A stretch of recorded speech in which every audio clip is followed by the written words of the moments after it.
The 2025 Laver Cup is set to happen in San Francisco, marking another addition to the roster of cities hosting this prestigious international team competition.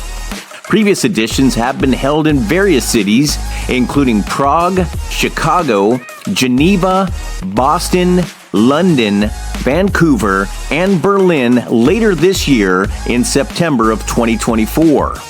Roger Federer, a three-time Laver Cup champion with Team Europe, expressed his anticipation for the event's debut in the Bay Area.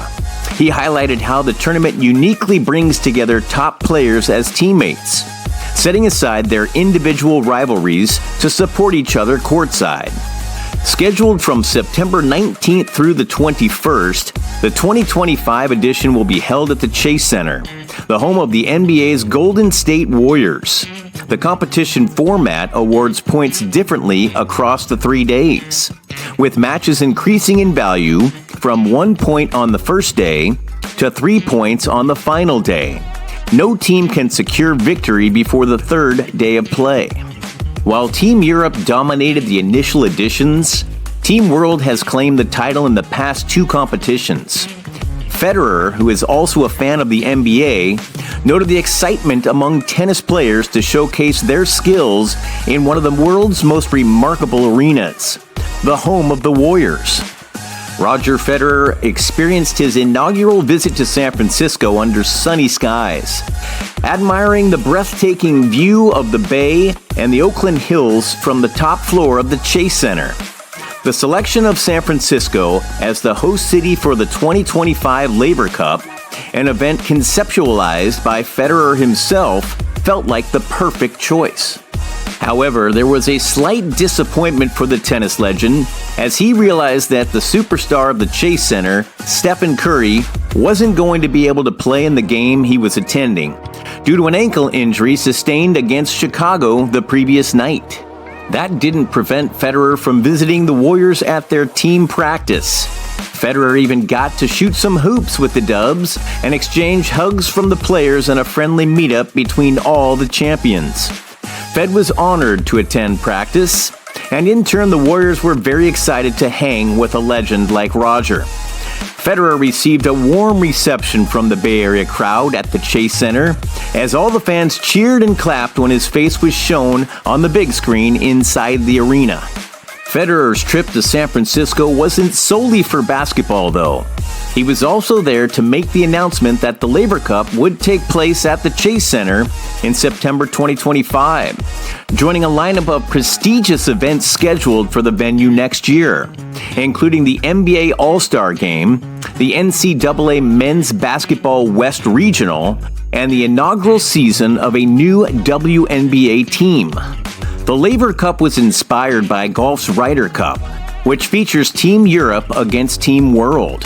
Roger Federer and his agent Tony Godsick conceived the idea during lengthy car rides in Shanghai back in 2016.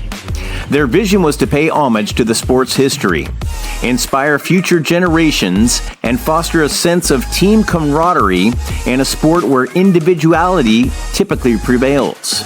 Federer emphasized that the Laver Cup symbolizes both a tribute to tennis's heritage and a nod to its future direction. The tournament, named after tennis legend Rod Laver, is coached by John McEnroe for Team World and Bjorn Borg for Team Europe. Since its inception in 2017, the competition has alternated between Europe and North America, with Berlin set to host the upcoming event this September. In contrast to the Davis Cup, which spans multiple weekends and represents countries, the Laver Cup is designed to take place over a single weekend. The format aims to minimize player commitments while allowing fans the opportunity to witness all the top stars in action. For Federer, the Laver Cup serves as a means to remain connected to the sport following his retirement in 2022. His farewell match during the Laver Cup in London, where he emotionally ended his illustrious career after playing doubles with his longtime rival and friend, Rafael Nadal, remains one of the tournament's most memorable moments.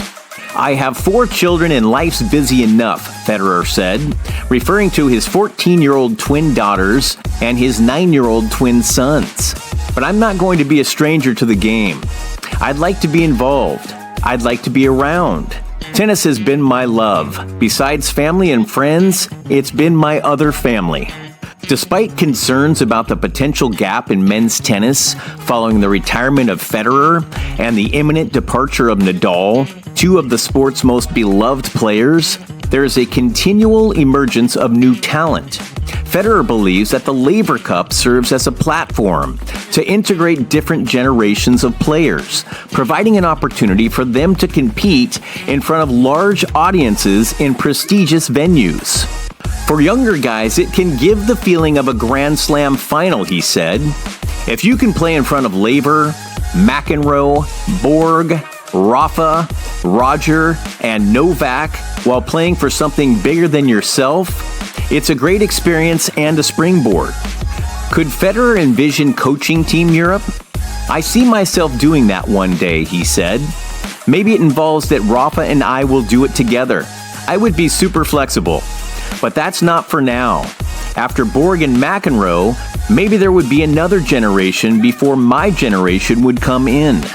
Throughout his illustrious 24-year career, Federer achieved remarkable milestones, securing 20 Grand Slam singles titles and spending a total of 310 weeks as the world's #1 player. Interestingly, he never competed in the SAP Open, hosted in San Jose until 2013. However, in 2018, he organized his charitable event, The Match for Africa, at the SAP Arena, marking his only other appearance in the Bay Area.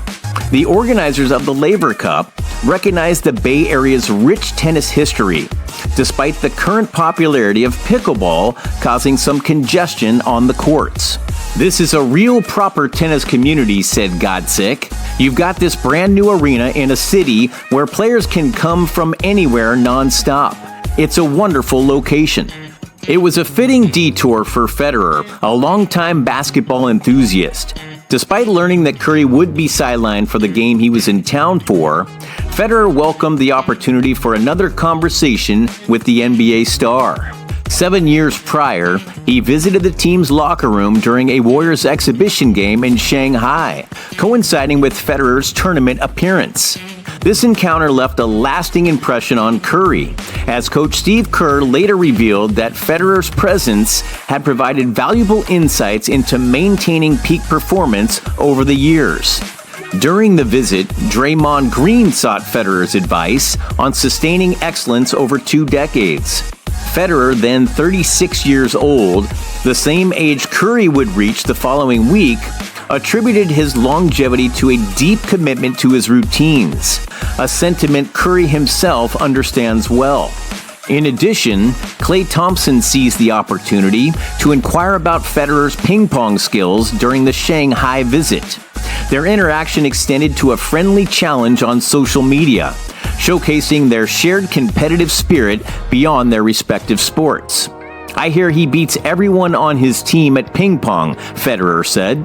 While Federer was disappointed about missing Curry's participation in the game, he possibly fulfilled a long-standing challenge and engaged in a ping pong match with Thompson.